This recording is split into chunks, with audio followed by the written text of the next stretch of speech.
Okay.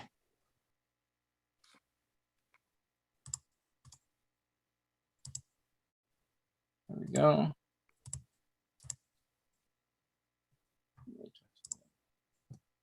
There we go. Alrighty. I think we're basically about good to go. We're live now and in living color, as it were. There we go. There we are. Cool. Awesome. All right. And let me go ahead and shoot some notifications out to some select networks as well, which I think this is going to pop any moment. There we go. There we are. Okay, so welcome, ladies and gentlemen, to a very special weekend, or I guess I should call it weekday showcase, basically, because it's tail end of Monday, November 8th, 2021. My name is Don Shannon, and with me tonight is Raina Soul. All right, welcome, Raina. Thanks so much for being here. It's been a while. How are you feeling today? What was that? Say again? I said really good. It's been quite the Monday, but today's been an interesting Monday. Really? How so? Well, for anybody who doesn't know, I'm a theater teacher for kindergarten through 8th grade. Mondays are my busiest day, as I have 6th grade. I start with 6th grade. Then my next class is 5th grade. And then 2nd grade, and then I teach 7th is my last class. Okay. 5th grade was wild. 5th grade was, I have 3 5th grade classes that I teach their theater elective, and it was insane. I don't know what it was, and it's like case of the Mondays but reversed. Like, you know, like as adults, they say case of the Mondays, you're lazy, you're lagging. Oh, it's Monday, the weekend's over. Not kids. It's like, the energy is insane. I don't know if it's because they're just coming off the weekend or what, but it was like super hyperactive energy all day at school with my 2nd graders and my 5th especially. Yeah, well, I guess we can, it's a pretty safe explanation to just call it having come fresh off the weekend anyway. But, you know, I mean, God, I remember being that young where you actually had energy going into Monday. Like that's an exclusively kid thing. But anyway, so welcome to the show. Let me go ahead and get us like back on track with what we're here to do tonight. But thank you for spending a little bit of time with us tonight, Raina. I really appreciate you being here, and thank you at home for joining us as well. We're gonna get into what is kind of a makeup stream. This is something that we were originally going to do on Sunday, but logistics weren't really going to didn't really work out, unfortunately. We're trying to get in the system where we do trailer reactions on Friday nights and weird news reactions on Sunday nights. Hopefully we can get in some like game streams and stuff like that on Saturday. We're still working out the logistics of making that happen consistently. But bear with us. There's yeah, exactly. Technical difficulties, please stand by. But tonight, I mean, heck, it's a Monday. You know, we have some topics that we're sitting on that we didn't want to get overblown, like with too many things to talk about this coming weekend. So we figured we'd kill off some of them on a Monday. You know, help people sort of like kick their week off a little bit with some interesting, amusing stuff. So I guess let's go ahead and get started. You ready, Raina? My popcorn. You got your popcorn? You ready to go? You know, it's interesting. Yes, my favorite. The bucket of popcorn is usually like that's like something one would expect to bring into a Friday night thing ordinarily for like the movies and whatnot. But but as long as it works, there you go. I love popcorn. Any day, anytime, any hour. It's my favorite. Like, it's almost like how people have comfort food, like mashed potatoes and things like that. For me, it's popcorn. Hey, this day and age, we could all use a little bit more comfort. Am I right? Yes. So yes. There you go. All right, so let's go ahead and dive into this with the first item on the agenda here, which is, let me see if I can pull this up right quick. I think it's going to not really pass through properly. I thanks. just did a Freaking punny capture joke. card. Punny joke. What? I missed it. Sorry. You said, you were like, oh, we could all use a little more popcorn in our lives, and I said, yeah, especially because life is a movie. That's what kids say now. Everything is a movie. Well, it can feel like a movie sometimes in terms of like what happens and the way that things work out sometimes. But yeah, that's one way to put it. Yeah. And I know we have some crazy stuff to talk about here, so let's go ahead and get going. First order of business: New Zealand potato named Doug just might be the world's biggest potato. So yeah, exactly. This is from Huffington Post. Let me try and go ahead and pull this up here. Doug, That's who got that World name, record stuff. Yeah, pretty much. Doug, Is that who got that is name. that in there already? I'm not sure. We're about to find out. Doug, who got that name because he was dug up, literally, haha, you want to talk puns, weighs 17 pounds, well above the current potato record of 11 pounds. The fact that there was a pre-existing record that this fits within is priceless to me, but okay. Colin and Donna Craig Brown were weeding their garden in New Zealand when Colin's hoe struck something huge just beneath the soil's surface. And his gardening tools also struck something as well. Thank you. As the couple knelt down and come on, y'all knew there were dad jokes on this channel from the header on this channel. Come on. As the couple knelt down and began digging around the object, Colin wondered if it was some kind of strange fungal growth, a giant puffball. After Colin pried it out with his garden fork, he scratched away a bit of the skin and tasted it, a potato. Donna said, quote, "It was just huge," end quote. All right, so there it is. Here's wow. All of that is one continuous potato. Somebody's getting a lot of French fries, I guess. Like that's like a whole month's supply of French fries in one shot right there, I think, at least. Or a probably. Really big bowl of mashed potatoes. Thanksgiving is coming up. Hook it up. That's true. Yeah. That's true. You got any Thanksgiving plans, Raina? You got any Thanksgiving plans lined up, Raina? San Diego with my family. Right now I'm currently on Airbnb duty because I have family coming from a couple of different places. So they're like, Raina, find the Airbnb. Oh, they just has a different request. Yeah, they deputize you to sort of work out the logistics of how to yeah. Let me see. Here we go. It's quite possibly the largest potato on record. When the couple loaded it into their garage and put it on their old set of scales, it weighed in at a remarkable 7.9 kilograms or 17.4 pounds, which is equal to a couple of sacks of regular potatoes or one small dog. This is crazy. Let's skip down here a little bit more. A more official weigh-in at a local farming store put Doug at 7.8 kilograms. The current Guinness World Records entry for the heaviest potato is a 2011 monster from Britain that weighed in at just under 5 kilograms. The couple say they've applied to Guinness to have Doug recognized and are waiting to hear back. Guinness didn't immediately reply to a request for an update on the application. Okay, so, this is, I guess this is, we can file this under a developing story technically, but at the end of the day, it's pretty clear what this is all about, which is, as we were saying, like very well prepared Thanksgiving treat, basically, hypothetically. I don't know if this is the sort of thing that you like, I don't know. Well, the science fiction response would be to like freeze it in carbonite or something to like, keep it around because that puppy's going to expire just like any other food. But like, how would you keep it around? Like, Raina, what would you do with a world's biggest potato? I would just grow more potatoes. Because you can. That's it. Let it produce baby potatoes, right? Like when the one thing about potatoes, you can honestly, when they grow, and I'm so sorry. Yeah, we can still see you. Yeah, go ahead. So when you're growing potatoes, like have you ever like let a potato get too old and it starts growing its little roots? Those little white hairs and stuff like that? Yes. Or whatever. Or is that onions? You can actually literally put a potato in some dirt and it'll grow more potatoes. Ha! Little so like I would let it get old, potatoes. Grow a bunch of those, and make little baby potatoes of itself. Jeez.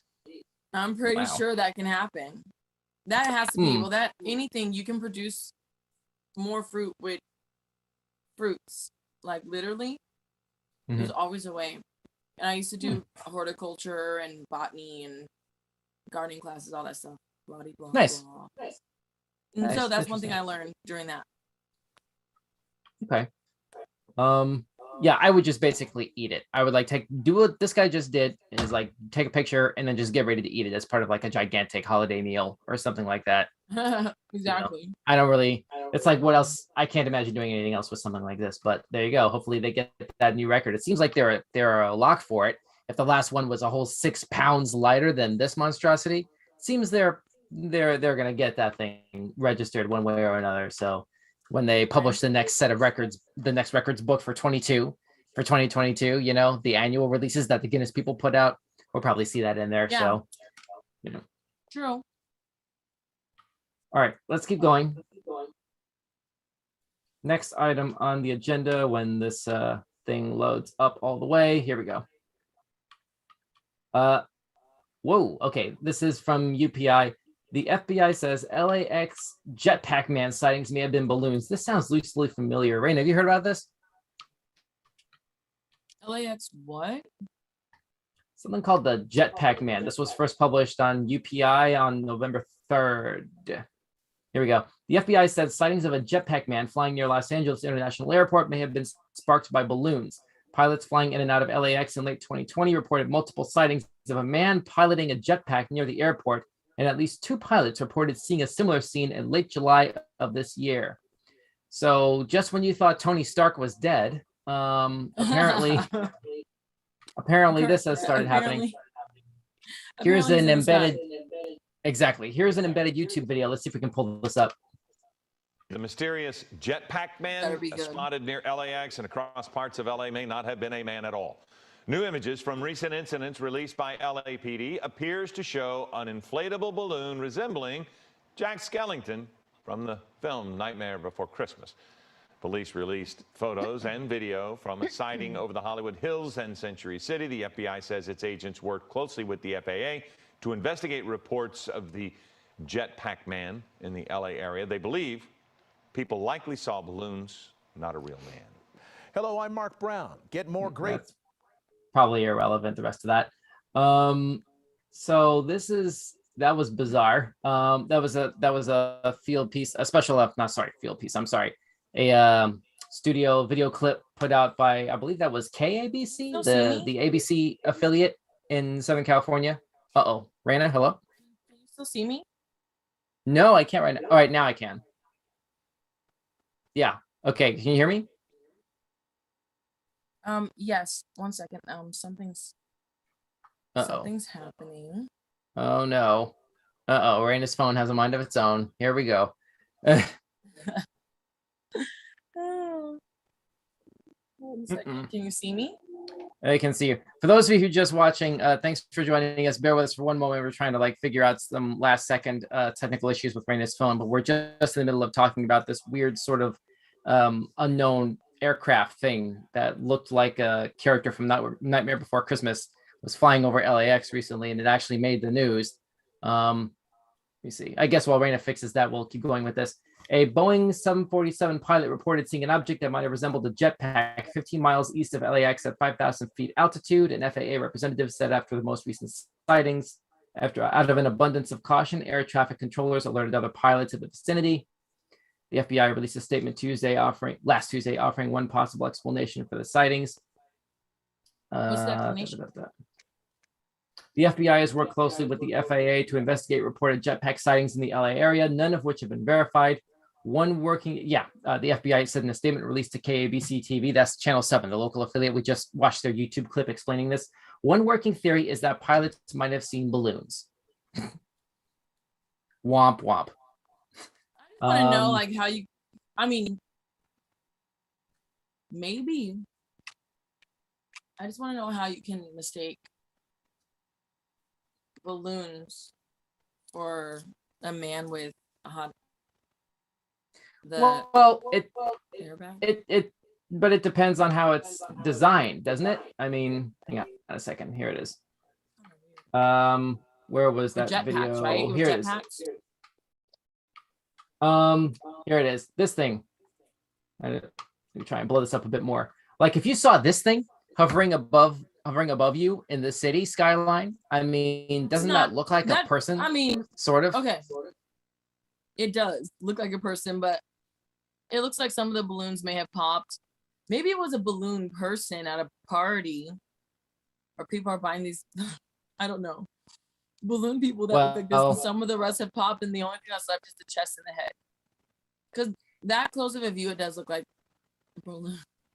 Well, it looks like it might have been. Well, the news clearly treated it as a belated Halloween stunt of some kind, right. Considering they were saying it's like, a Nightmare Before Christmas connection there, because that looks like Jack Skellington. So yeah. I don't know.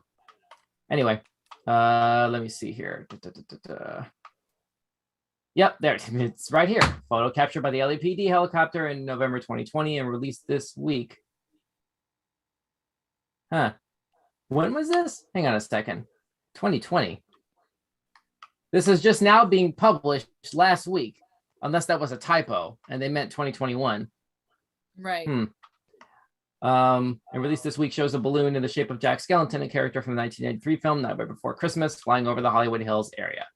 And that's it. Okay. Yeah, it has to be. And it's Hollywood, so weird. Yeah, not really ruling anything out.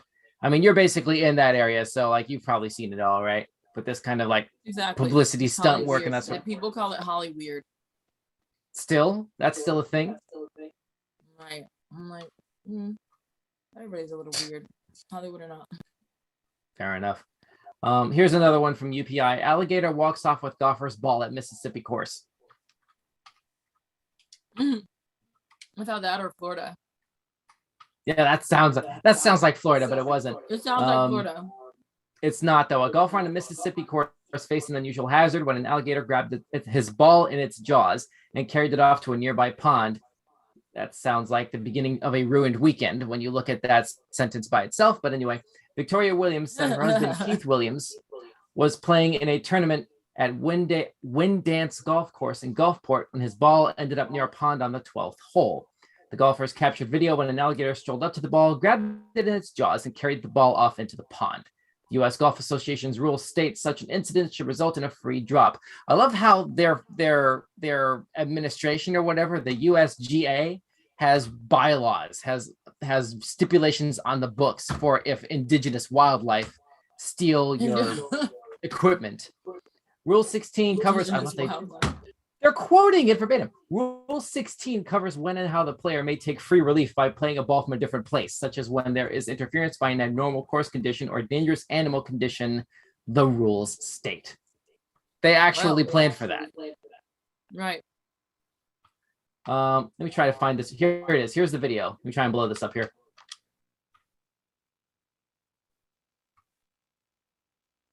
There's a bit of an ad here. Hang on. 3, 2, 1. Here we go. Oh my God. Get it, Chubbs.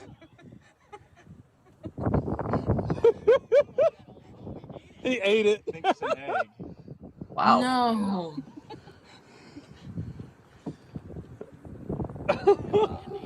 That's long gone. Yeah, so much for the back 9. Yeah, that was. Hang on a second. Let me go ahead and pull this up a little bit earlier here. Where was it? Oh my God. Yep, that is clear as day. You are never getting that ball back ever again. At that point, that's like no. What I'm curious is like, what did he think it was an egg or something like that? Right. One of those sorts of things, maybe like, hey, free meal, in the middle of a golf course. Right. No, I don't know. But again, to your point, Raina, this is the sort of thing I would kind of expect more from Florida than Mississippi. It's but weird. There you have it. I.e. weird news, but it's ridiculous because it makes me laugh at how much of a personality animals have sometimes. And people don't even realize it. Like, that alligator had no reason to take that, but because he could. Because he can. What's the weirdest thing you've ever seen an animal do?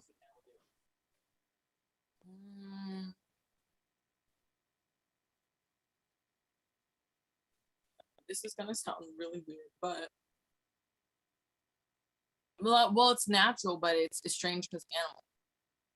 I've seen several animals take care of their babies like people. How so? Like how moms would like care for their babies like mom, like actual human behavior, especially monkeys. And it's like really weird to me. I'm like, why does it know to do that? Like a lot of monkeys take care of their like young. And if you ever like watch monkeys' interactions with their children, well, most animals' interaction with their children, it's like very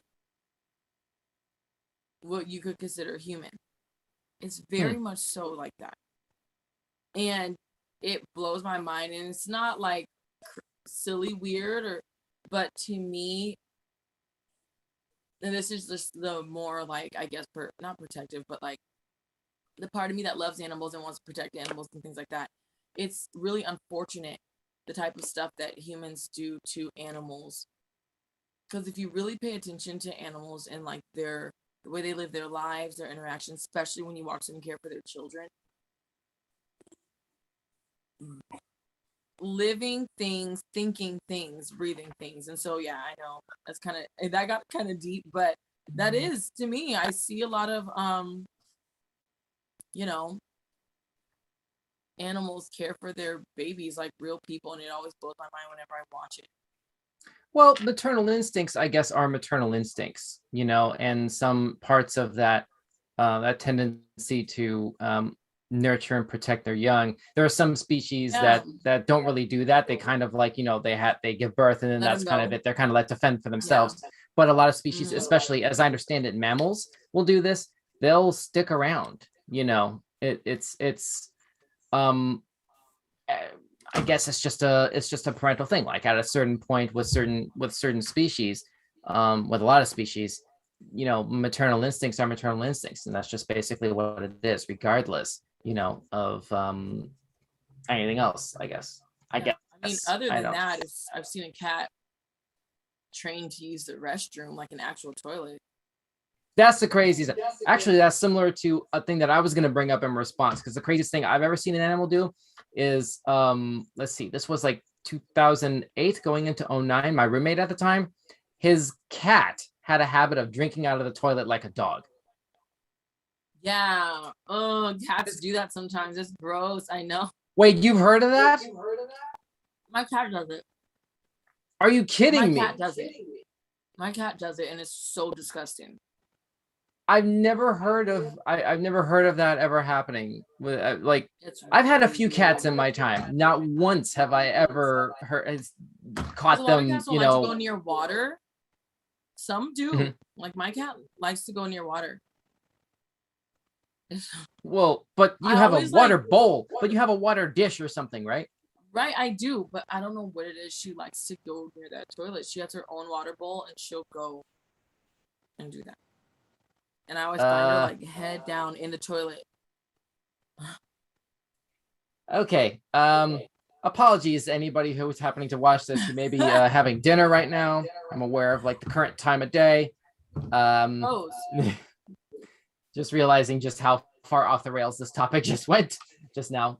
Let's move on to the next topic. Let's see here. Let's try and find something good. Hey, here's a conversation. Robots, this is from Huffington Post. Robots hitting the streets as demand for food delivery grows. I mean, we can file that under inevitable, right? I mean, especially since the pandemic last year and more people were, using, what is it, DoorDash, Uber Eats, and all these things to get their food and groceries delivered. I saw one I was in Santa Monica last month. Mm-hmm. And there's these little things, and they go like little carts, and it delivers your food. That's the first time I saw one, and people can own them. Like you can get one and you can use it, and it's your thing. Like people own them. An autonomous delivery drone? It's like a little cart, and it has like navigation and like knows where to go, and it'll like deliver. Oh, I know what you're talking about.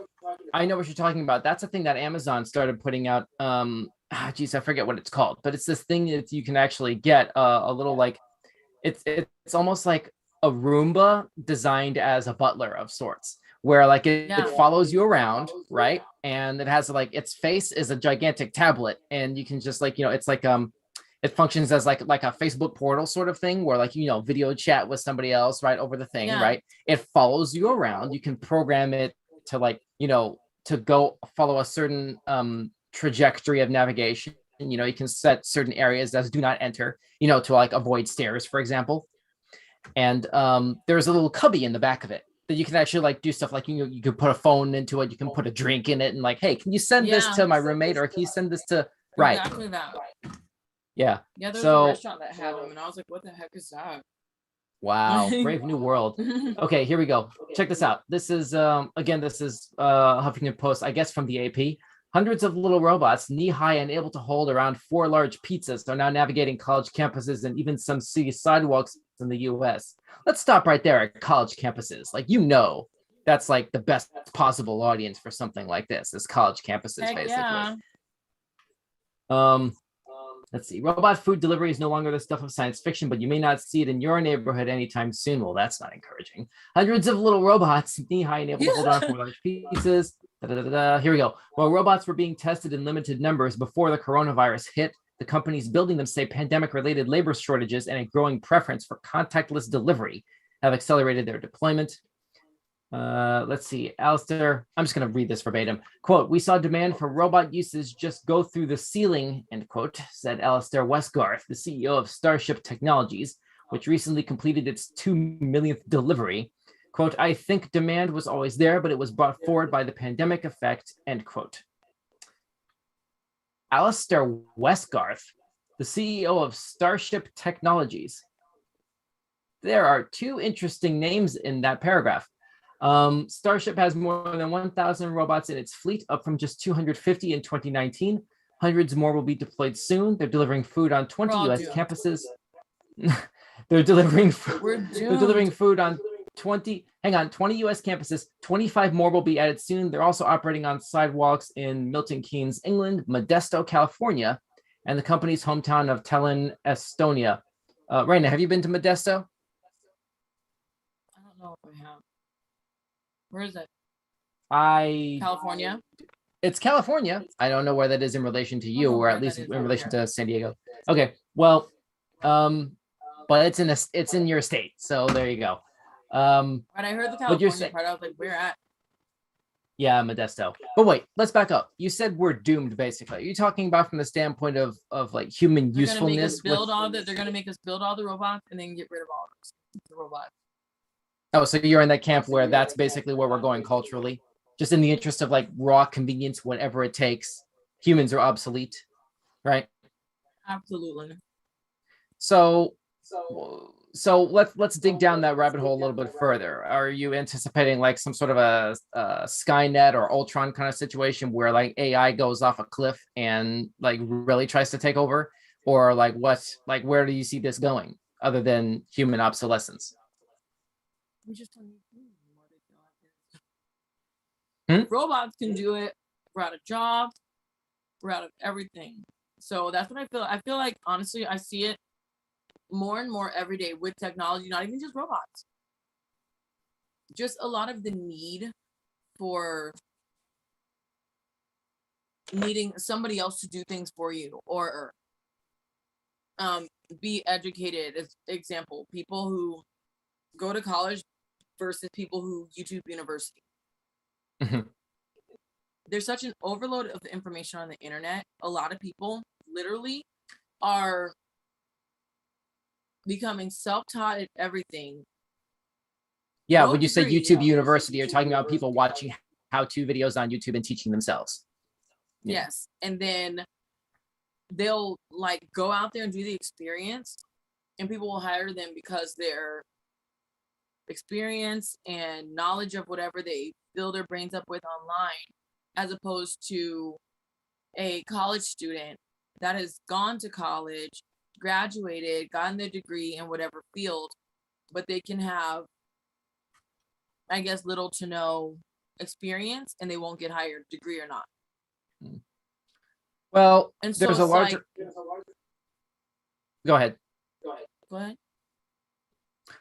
Well, there's a larger conversation that can theoretically be had about, like, even if you take the autonomous drones out of it, the need for college degrees, in light of just not necessarily the technology conversation, but the fact that we find ourselves increasingly in a world that seems dependent upon who almost more than what or at the very absolute least as much as, which then creates a problem of what is knowledge worth, what is experience worth. Go ahead. Yeah, it's such a weird time. And and back to the robot thing, like I was saying, more so the need for human interaction is becoming, like, actual human interaction is becoming kind of like, I mean, but like some parts of it, see, the problem is that, again, it's another side effect of the world that we're in and the time that we're in right now, that a lot of it unfortunately can't be avoided. What we're doing right now, this show that we're doing right now, like, would not be possible if not for technology. Not just because of, like, we're still, like, dealing with the ramifications of the pandemic and vaccine adoption rate and that sort of thing, but, like, you and I are clear opposite sides of the country. This would not be possible in the same room anytime in the foreseeable future. So, like, we have to, like, very true. We have to embrace it somewhat. Well, I do embrace it for those reasons as well, like gift and curse. I feel like people, it's like using powers for good and evil. You can use. I think I hear where Raina was going with that. As far as basically, like, technology in and of itself is neutral. Like, people kind of, like, it depends on what the technology is used for, and that ultimately determines how effective and useful it is, and how much of a positive addition it is to, like, the larger culture that we're in. I guess Raina's dog had some 2 cents to inject into this conversation as well. I don't know. Amazon better not be sending me drones to send me kibble. I don't know. I don't know what would have been the translation there. Unfortunately, my last name is Shannon and not Doolittle, so I can't really accurately translate what her dog was saying right then. But hang on, Raina, you still there? Oh, she's muted right there. All right. Well, let's go ahead and get through the rest of this and try to go ahead and set up for the next topic here. Robot designs vary. Some have 4 wheels and some have 6, for example, but generally they use cameras, sensors, GPS, and sometimes laser scanners to navigate sidewalks and even cross streets autonomously. They move around 5 miles an hour. Remote operators keep tabs on multiple robots at a time, but they say they rarely need to hit the brakes or steer around an obstacle. When a robot arrives at its destination, customers type a code into their phones to open the lid and retrieve their food. I've heard about I think it's Domino's is the pizza delivery service that's been doing some of that with their autonomous delivery drones, and I think it was New York was the testing market for that. It's really interesting to know that that's the point that we're at technologically, where you really kind of, like, you feel for the person who's basically being outsourced by technology, where, like, even simple product delivery is being outsourced to this degree. At the same time, just because of the world that we're in here, again, it's like, it's kind of a natural progression of things that, like, it's a good thing that we're capable of having technology sort of step up in an age and in a state of affairs, a state of the world where people kind of can't be everywhere to the same degree. It's getting a lot better now, a lot better actually than this time last year. This time last year, we, like, there was no vaccine in sight. I'm trying to remember. I think the vaccines didn't really start rolling out until, like, December last year. I think December going into January of this year. I think, but it's it really kind of begs the obvious question of, like, where does this go? Which I guess circles back to Raina's point as well about how much of human existence is prone to getting fundamentally and permanently replaced by technology. I mean, I'm sure some of you who at least have access to Disney Plus, you all have seen Wall-E. You know, we've all seen what can happen when we outsource too much of our well-being and the maintenance and upkeep of our everyday lives to technology or to one place. So I don't know. There's a larger conversation that can theoretically be had about this, but y'all don't want to hear me like talk about this all night. So I guess Raina is still out at this particular time. Hopefully everything's all right. Let me go ahead and dive into one more topic. I'll find a way to check in with her at a later point if we don't find a way to get her back in here. I don't know what's going on right now on her side, but I'm going to try to go ahead and keep this thing rolling as best I can through one more topic. Thanks so much for joining me right now, those of you who are tuned in right now. And let's go ahead into the next topic, see what happens. Next thing is California condors can have virgin births, or at least what are called virgin births in this particular headline. Let's see. Genetic testing has confirmed that 2 male chicks hatched in 2001 and 2009 from unfertilized eggs were related to their mothers. Neither was related to a male. This was posted, it looks like a couple Saturdays ago, I think. A couple Fridays ago, October 29. Endangered California condors can have virgin births, according to a study released Thursday. Well, that's an ad. Hang on a second. Urban neutral airline on a global basis. Sorry about we that. Believe you shouldn't have to choose between seeing. Sorry.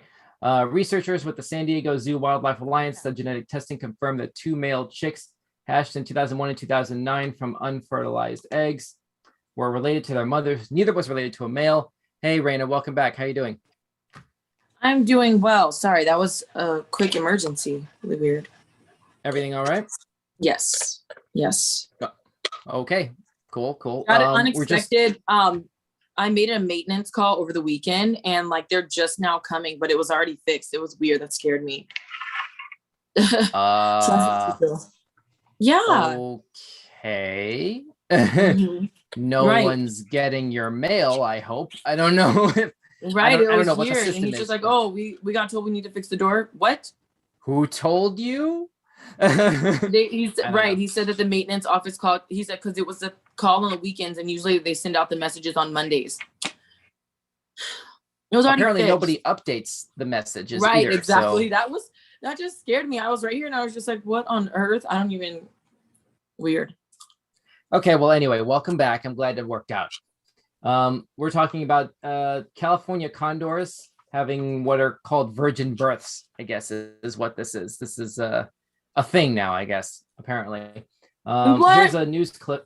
Yeah, so here's a news clip. Let me try to go ahead and pull this up from the beginning. We can get a little bit more clarity on it. Let me see. There we go. Oh, I forgot to unmute this thing. And I should probably disable closed captioning as well. Come on. There we go. Okay, sorry. Here we go. Okay, you know how big these birds are? Their wingspan is 9.5 feet. Wow. 9.5 feet, that's 2 feet longer than an eagle's wings. Anyway, biologists are celebrating the rare occurrence of 2 endangered California condor nests in southern Utah. Really wonderful. One nest was discovered near Angel's Landing in Zion National Park. The other is located just east of the park on Bureau of Land Management land. Condors nest in very remote places on vertical cliffs, and they only nest when they're going to have young. They do not like to be disturbed at that point, so having 2 nests in Utah is a huge deal. We have fewer than 200 condors in the wild in this population right now. So increments of 2 and 3 and 4 are, it's a big year. It's a good year for them. So that's great to see. In the 1980s, there were only 22 California. Wait, what? Oh, when the guy was just talking his green screen, his background. Mm-hmm. It's like, in case you didn't know, we are talking about these birds. Yeah, these are the birds we're talking about. Yeah. I mean, to be fair, that's an awesome wallpaper. Like, I want that wallpaper for my computer, to be honest. I feel like I want that. We don't want them to see our background. No. Just for my desktop, for my computer desktop is what I'm saying. It's not a bad desktop one, yeah. I mean, y'all know I have no problem with like using a plain green backdrop behind me. Like that's fine. But it's like, yeah. Anyway. 3 and 4 are, it's a big year. It's a good year for them. So that's great to see. In the 1980s, there were only 22 California condors left in the wild. 22. Although this species is seeing some amazing growth, experts say it will still take many years of conservation efforts to see them taken off the endangered species list. Such an interesting bird. And okay, so there you go. Let's see. You have to really love what you do to find out that information. Because I totally would never even think to say, how many of those birds are left? How many of those birds are still alive? I mean, the more that we as humans contribute to, you know, things like climate change and habitat loss, you know, it's reassuring to hear about stories that present some semblance of hope for these otherwise, frankly, doomed species, you know, of which there are a lot and more by the day. I saw some stuff in the news earlier this year about, I think it was a northern white rhino that's indigenous to Africa, I think, is down to literally 2 left in the entire world, both female. So good luck with that. I think the last male died. If I remember right, the last male died in like 2018, but they did harvest sperm from him. So they were kind of like trying to artificially inseminate the females to sort of like jumpstart it that way. But I don't know. It's been a while since I last looked into this. I don't know if there's been like positive momentum since then, but yeah, things aren't really looking good for that species. Yeah, that's what I'm saying. That's like a different passion of like nature and all that it is and keeping up with it and you know, all of that stuff. Like I said, you have to love something like that to even know and research like that's and it's well needed because a lot of people don't give a darn about this. I mean, and see, I feel ashamed of myself even nodding along with that, but I hear the point that you're trying to make. I mean, at the end of the day, I sense I know where you're coming from with that, as far as we're still contributing to climate change. We're still not, you know, we're still kind of not where we need to be as far as people do not give a darn about. Well, I'm just like care about this. Climate change is not what climate change. Like that's how a lot of people are focused on. I always tell people, and I can't use the word on here, but certain stuff I'm always like, you're focused on the wrong ish. Yeah, I know what you mean. Focus on a lot of the wrong stuff. And it's like things are happening before our eyes. And so many people let it just. Yeah, we don't want to get too far into what can very easily mutate into a political conversation on this tip. True. But True. that's, hang on a second. Going back into here, the study, this is going back into the HuffPost article. The study was published Thursday in the Journal of Heredity. It's the first report of asexual reproduction in California condors, although parthenogenesis, I think that's how you pronounce that, can occur in other species ranging from sharks to honeybees to Komodo dragons. I like that they include honeybees in here because, oh my God, colony collapse disorder is a thing, you know, because bees, I'm sure you've heard about this, where like bees are one of those species that like, it's kind of a linchpin species, right? Because without bees to pollinate, you know, no more bees, no more plants, no more animals, bees. No more humans. Yeah. I used to want to be exactly. Yeah, from what I understand, it's a very relaxing hobby. Like if you really like do it right. I really wanted to, and then had some people like, "Girl, are you crazy? I would never come over. I would never come around if you did that." I'm like, what is the problem? But if you know what you're doing, and you you have the right sort of. I'm just guessing here. I'm not experienced with this. I'm just guessing from it here. If you have the right training, you know, and you have the right sort of connection and trust with the bees, you know, that you're not getting killed all the time. You know what I mean? Obviously, you're wearing protective gear, but it's like if you have that level of understanding, I would and feel you're able such to like sort Mother Nature. Exactly. That's what I'm getting at. You know, like you can be like sort of at one with the bees in a certain sense, and you can like feel like you're sort of like giving back to nature by helping to ensure that these bees survive, you know, as opposed to the ones that are in the wild that are always losing habitat. And you know, I read this bizarre thing that was talking about the electromagnetic radiation in the air, you know, because of all these different like electromagnetic spectrum that our phones use all the time, for example. it messes up bees' navigational abilities sometimes, and it can that can contribute to CCD, to colony collapse disorder as well. So Right. there's a bunch of information about that as well. Don't take my word for it, but it's yeah. Here we go. We're almost done with this. I'm going to say a few more things here. But in birds, it usually occurs when females don't have access to males. Asexual reproduction, we're still talking about. Yeah. In this case, each mother condor had previously bred with males, producing 34 chicks, and each was housed with a fertile male at the time they produced the eggs through parthenogenesis. The researchers said they believe it is the first case of asexual reproduction in any avian species where the female had access to a mate. Quote, these findings now raise questions about whether this might occur undetected in other species, end quote, said Oliver Ryder, the study's co-author and director of conservation genetics for the San Diego Zoo Wildlife Alliance. Okay, so there's the obvious joke to be made here, which is, wow, asexual reproduction. Where's the fun in that? There's that. But then at the same time, there's literally everything else that we've been talking about here, about like the importance of being cognizant of our respective individual and cultural impacts on nature, on climate, you know, which that's a whole separate thing. Raina, any last thoughts on this? No, that's really it on that one. Okay, cool. Let's move on. I think we can do one more and then we can go ahead and shut this down. Sorry for the delay and the interruption. It's okay. I mean, I know how to like stall for time. Yeah, it was so weird. I was like, you know, like that's what I thought. You thought Norman Bates was at your door just now? What, in a dress? What was? That's so crazy. I was like, what is that? So weird because no one comes over here. No one. I don't invite people to my house. I enjoy having fun. Sometimes game nights, but this is not that type of night. So I was like, what is that? Okay. Well, here again, glad it worked out. That's not a problem anymore. My thought process is crazy. Anyway, let's move on. Here's the last one of the night. This is from UK publication called Mirror, mirror.co.uk. Woman gets huge tattoo of boyfriend's name, then they break up a week later. Ouch. Everybody knows not to do that. So here we go. Hey, here's a video. Let's see if this can get pulled in here. Here we go.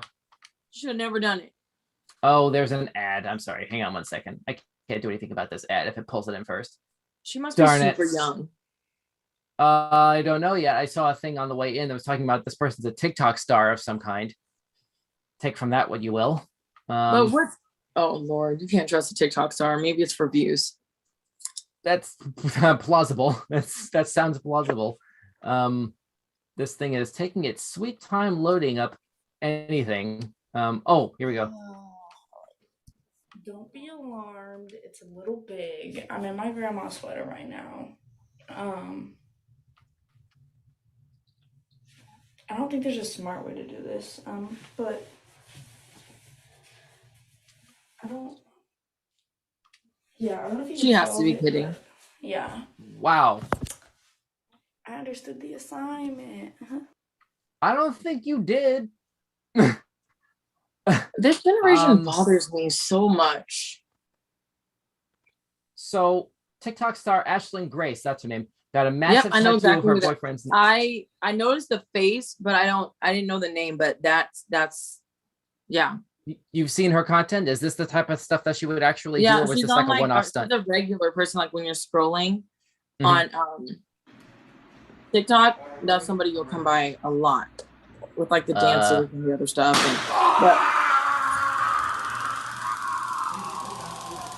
I don't know what that is. Sorry.